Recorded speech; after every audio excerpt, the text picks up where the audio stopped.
Now let's talk about using converters and bindings, which is a very powerful mechanism to be able to transform values as they flow from your source object to your target and vice versa. Basically, a converter is a chunk of custom code that you can write that's going to sit in between that source and target object. And as the data flows from the source to the target, you can transform the data value. You can transform just the value using the same type. So in a numeric scenario, maybe you would round off a floating point number to a whole digit, but still keep it as a float. But you can also transform the data type. So one example that I'll demo is we could data bind to a Boolean property, but set a style property based on that Boolean flag. The way you define a converter is by creating a class that implements the iValueConverter interface.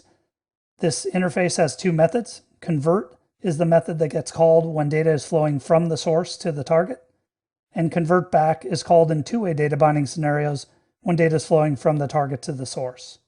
So basically you just implement this interface on a class, you put an instance of that class in a resource dictionary within your UI, and then you point to that converter instance from the converter property on a binding using the static resource markup extension.